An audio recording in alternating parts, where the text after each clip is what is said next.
Welcome back to the Bob Davis Podcast YouTube channel. This is the place where I talk about the latest Bob Davis podcast on audio, thebobdavispodcast.com. I create different content for all the different platforms that I'm on. So the chief platform is iTunes, Spotify, Google Podcasts while they last, of course YouTube most recently.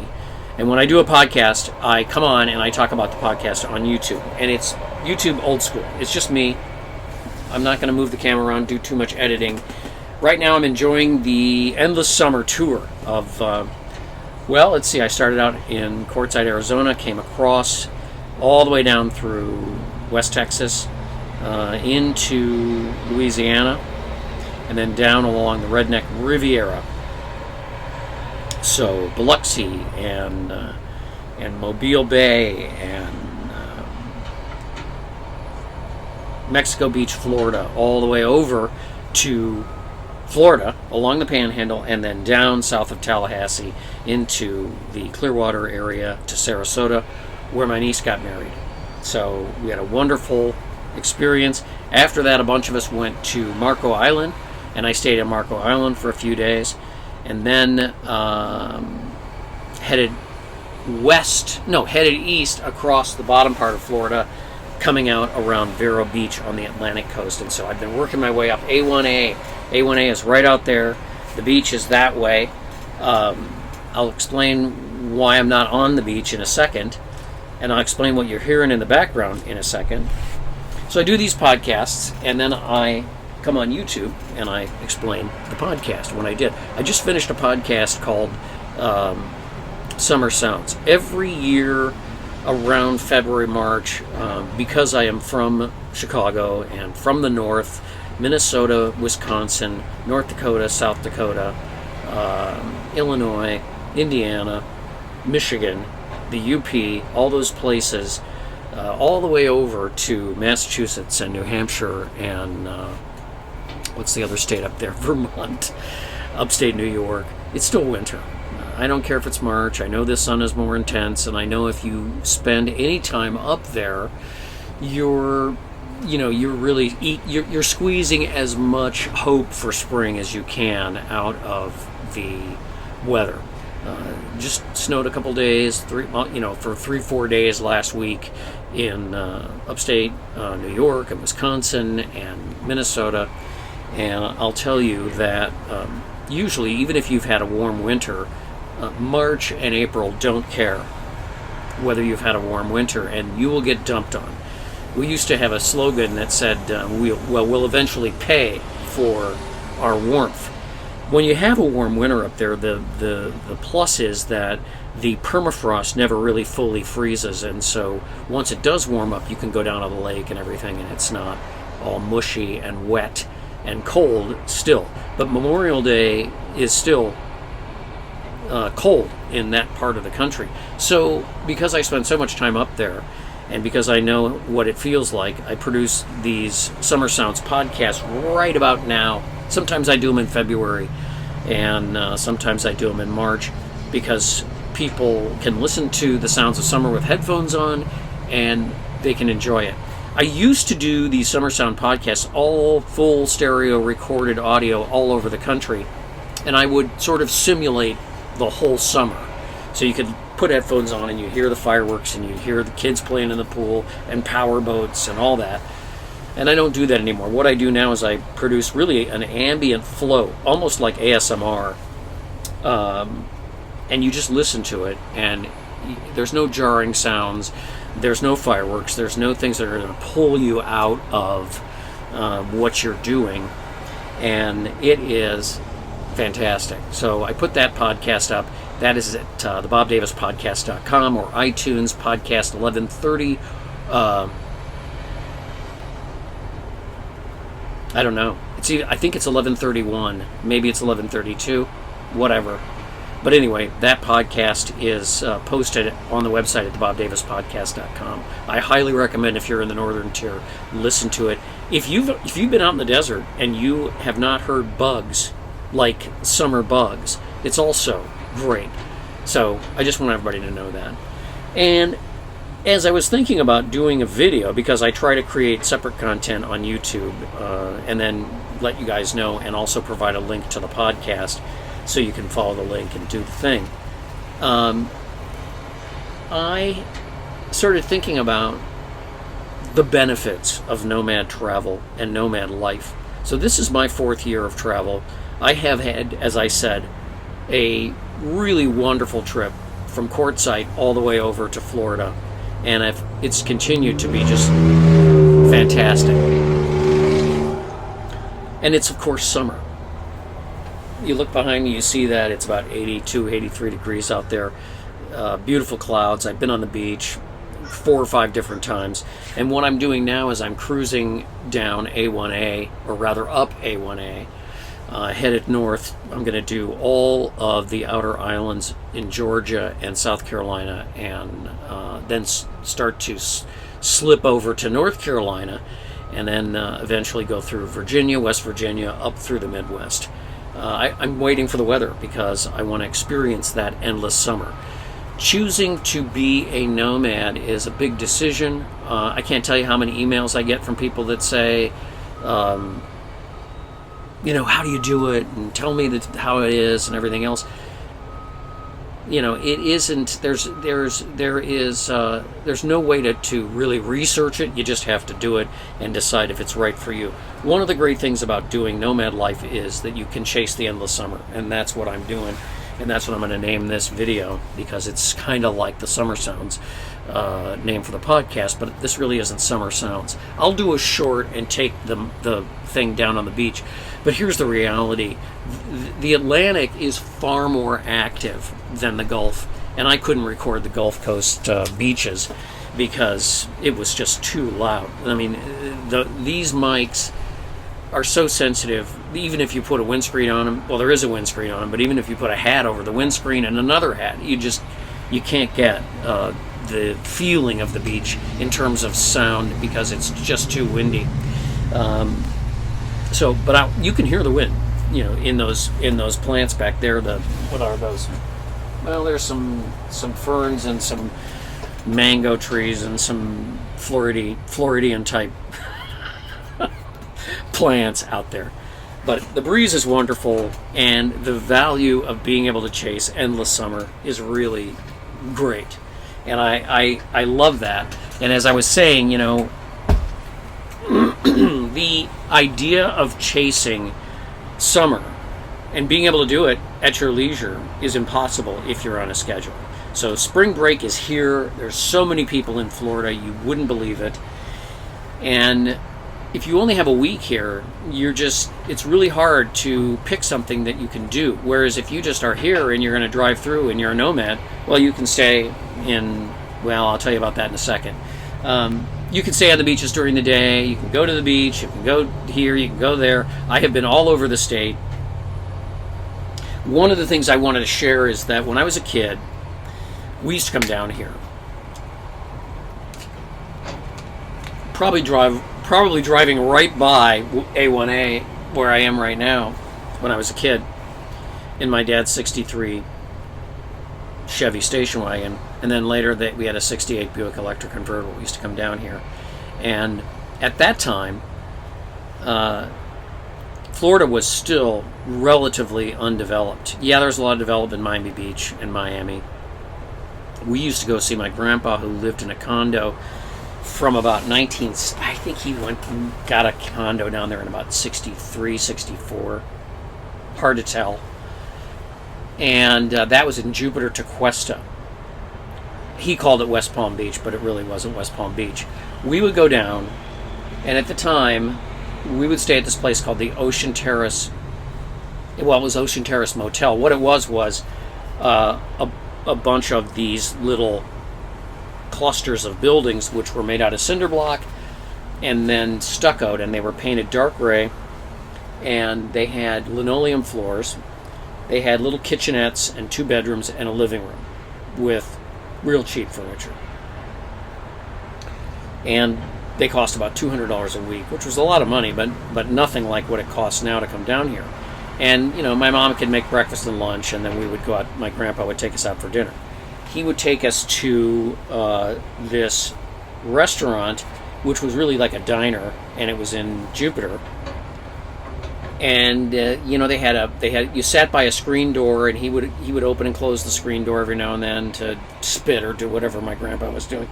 And they served clams and cheeseburgers and French fries and fish and baked potatoes and stuff like that. And there was a supper club down the street, which was all white, typical Floridian type of building. And then there was a Holiday Inn, and there was a Howard Johnson's. I guess it was a Holiday Inn because my uncle stayed there. And we would go down to the Holiday Inn, and there was a restaurant down there too. That was it. And we stayed at this place. It was on the east side of A1. No, it was on the west side of A1A. So then, when we wanted to go to the beach, we would just leave past the pool, and then we'd walk across A1A, no traffic, and down on the beach. That was it. It was a dusty beach. There was hardly any traffic on A1A, and you could walk all the way down, almost all the way to Palm Beach on this beach. A lot of hurricane damage at the time, as I recall. And there was nobody here. It was really undeveloped. Finding a place like that now in Florida, impossible. Then, I'm sure you could have parked your RV, or if you had one, right on the beach and nobody would say a word. They had pull-offs, and it didn't matter. You can't do that here. You can do it in Texas. You can get a sticker, and you get your Port Aransas beach sticker, and that's good for all those, beaches there, all up and down that coast. And you can stay as long as you want on the beach. So I was able to eke out one day of Port Aransas, and then started making my way to Corpus Christi, where I got waylaid by having to put 2 new alternators in. And then from there, I had to really kind of get on it, because I had to make up that time, and I came across the Gulf Coast. Even there, no place to camp overnight. You can pull over during the day, but you really can't camp on the beach. So you end up in truck stops and Walmarts and Cracker Barrel parking lots, which are great. And I'm very thankful that they provide those spaces for us. And I always go to the Barrel of Crack and get some Barrel of Crack, because I'm so grateful that they let us stay there. And if I'm in a truck stop, I will always go in and either get fuel, or I'll get, I'll get some stuff. I had to buy a new phone charger, so I did that. So, making my way all the way across the Redneck Riviera, which is Destin, Florida, all the way over to Mobile, basically. And so you Pensacola, Panama Beach, and as you get into the west coast of Florida, my objective was Sarasota, Bradenton, and then Anna Maria Island, which is where some of the people in my family were staying, and I went over there to kind of park there and hang out. I'll tell you one thing, I have solar now, and 400 watts of solar, not that big of a deal, runs the refrigerator, runs all this stuff. It's running right now, the truck, because we're on solar right now, because it's daytime. At night, I charge up a power station. I haven't had to use shore power the entire time, and that makes things a lot easier, because you don't have to look for shore power. Not that I ever needed it, but I would have battery problems, because the truck was being taxed, because I would have to leave. I ran off the starting batteries. This truck has lead acid starting batteries. Well, now those are wired into the solar, and right now I'm floating and everything's good. I won't have any battery problems, and then at night I run the power station. Anyway, what was I talking about? Well, coming over, and also going from just getting to Bradenton was ridiculous traffic-wise. But then when they all went down, well, Anna Maria Island took me, I swear to God, it took me 4 hours from Sarasota, Bradenton, to get across the bridge onto Anna Maria Island. So much traffic. At one point I was on a 3-lane highway heading out to Sarasota. Well, it was actually coming across from Clearwater, heading down to Sarasota. And these work guys were in one of these crew cabs. 4 guys in a truck. I don't know what they were doing. Probably sucking crap out of sewers or whatever they did. And there's a lot of that in Florida. There's a lot of guys working on houses. There's a lot of stuff like that. And the tinted window comes down, and the guy goes, "Brah, what? Do the lights on your ambulance work?" I drive an old ambulance, and they do work. And I said yes. And he goes, "Turn them on, man." And I was like, No, I'm not going to turn them on because I'll get a ticket. So then we started talking because we're sitting in traffic, and he goes, "Have you ever turned them on?" And I was like, "Yeah, I turned them on. I was in New Orleans. I had to turn them on. Went to what the heck is it called now? I can't remember. The beignet place in New Orleans. I'll remember in a second. To get my beignet, and you can't find a place to park in New Orleans. And I got furious because they've got all these spaces for the fire department, but no place to park. So I just pulled up and turned the lights on and went in. You get served Cafe Du Monde. You get served really fast. And when I came back, the cops are milling around. Where's the guy that's hurt? I jump in the truck, close the door, drive off with the lights on. I didn't get a ticket, but I got my beignets. So I told him that story, and he was laughing. Remember, we're driving in traffic. I go, "What is with this traffic?" And he goes, "It's spring break in Florida. Everybody in the country is in Florida. And that's just how it is. It takes 5 hours to go a mile or two sometimes." Well, that's how it is. And it's a little bit less. I'm surprised. I came over to this side of Florida, and it's a little less active than it was on the west side. The west side is very active right now. Here's what I'm amazed at. I'm amazed at the prices and the amount of money that is over there. And over here too. Where does it come from? Where does the money come from for $1.7 million houses, staying in Airbnbs for $3,000 a night, rent, doing all these things that people do when they're in Florida for any length of time, forget the airfare. We drove back in those days. And you would drive on the Florida Turnpike, nothing, for miles and miles and miles, nothing but orange groves, nothing. You get down here, nothing. And my grandfather used to say to my dad was a scientist, and he had a PhD, and he loved working in the lab. That's what he did. And my grandfather was a salesman, and a real good salesman, and he ran a food brokerage for restaurants for years, and he did very well. And he came down here and got himself a little condominium, and he thought he had died and gone to heaven, basically. And they would go, there was a thing called the Parky Davis Cafeteria, and it was a cafeteria, and you could go down these long buffets and have whatever you wanted. And I loved it. I loved it. Parky Davis, and it was in Riviera Beach, or maybe it's Rivera Beach. It's down south of here. You wouldn't want to go there now. But the amount of development and the cost and the money here is incredible. And there is old Florida is gone. Marco Island, okay, in 1965, there were about 500 permanent residents of Marco Island, Florida. And it was nothing but mangrove swamps, and, that's it. Now it's like, Romeoville, Illinois, or Mendota Heights, Minnesota, or trying to think of a suburb in Shaker Heights in Cleveland, or maybe a newer suburb in around Detroit.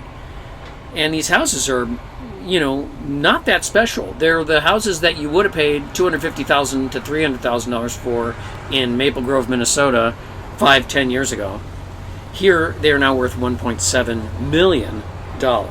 And everybody's driving Teslas and Mercedes and Porsches, and it's nuts.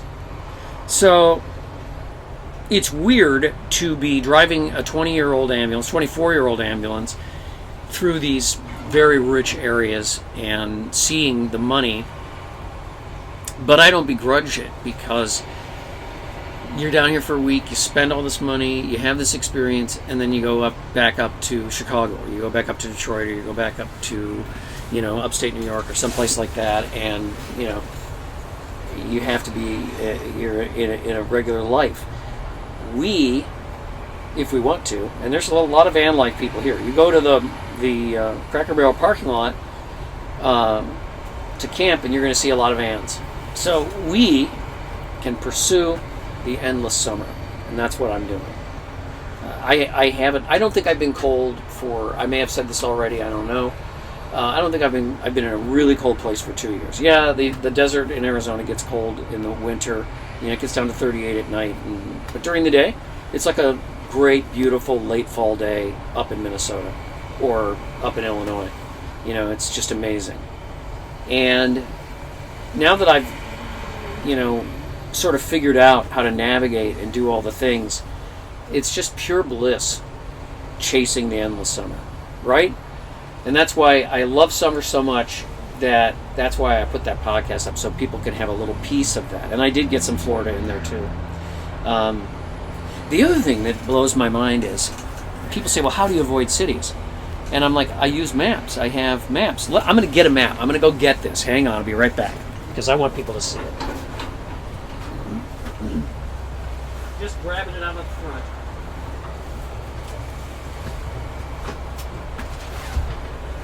So when I am in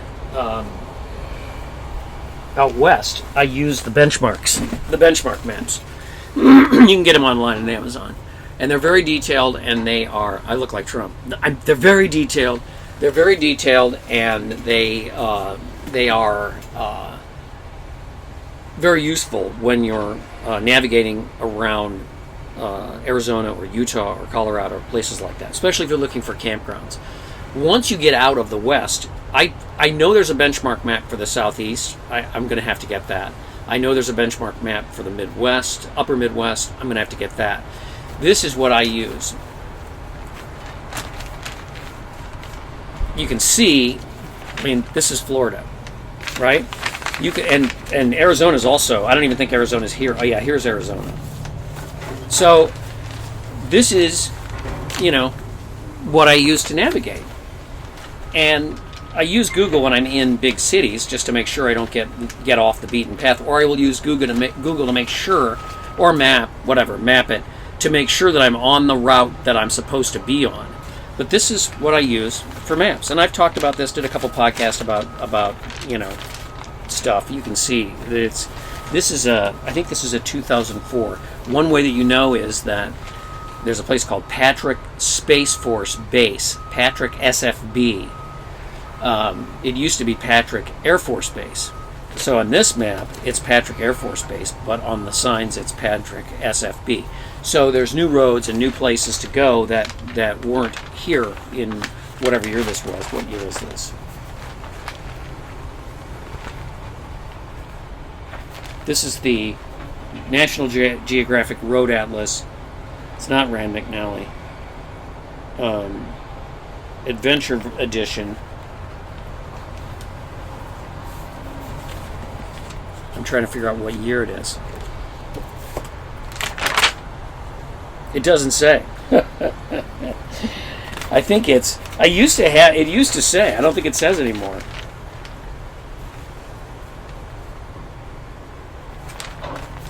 But I got it on sale at the AAA store.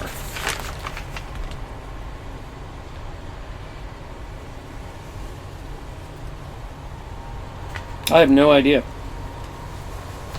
Probably 2002 or 3, because it was on sale and they were selling it. Maybe 2004, maybe 2014. I don't know. Probably 2000, because I got this truck in 2014 at the very end of the year. Early 2015 is when I started traveling, so this is probably 2014. You know what's interesting? If you use maps, you are quite an... Whoops, almost lost Florida. It almost blew away. If you use maps, you are an unusual person. I was at a barrel of crack last night, eating my dinner, and the server came over, what would you like? And I had the map sitting on the table. And she goes, is that a map?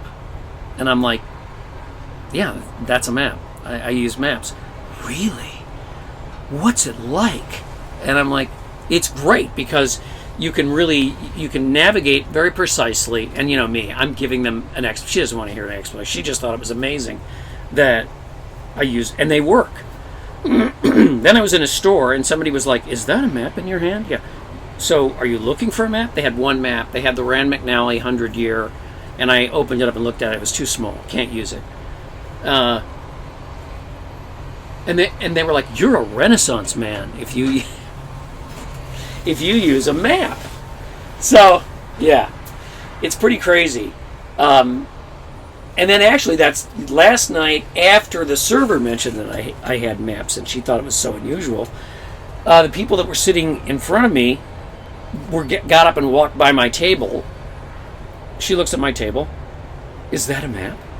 I'm like, "Yeah, it's a map. It's a map. It's amazing. They work too." She was like, "I haven't seen a map in years." So it was pretty funny. I am having a great trip. I'm having a great time. If you're making a decision to be a nomad, one of the things you can do is chase an endless summer. Or if you want, you can chase an endless winter, whatever floats your boat. And it becomes such a zen experience, such a great experience that and we do, and I am going to do another video, and I want to do a podcast about this, because we do this to collect experiences. I take pictures, obviously, but I'm not doing it for the pictures. I'm not doing it to show people anything. I'm not doing it for luxury. You end up collecting experiences. Right down the beach here, there's a place where Ponce de Leon came to the Florida shore in 1521, and 100 years before the Mayflower, right? Now, they think that they built the Spanish built Fort Augustine, which is north of here. I'm going to visit that because I haven't visited that since I was a kid.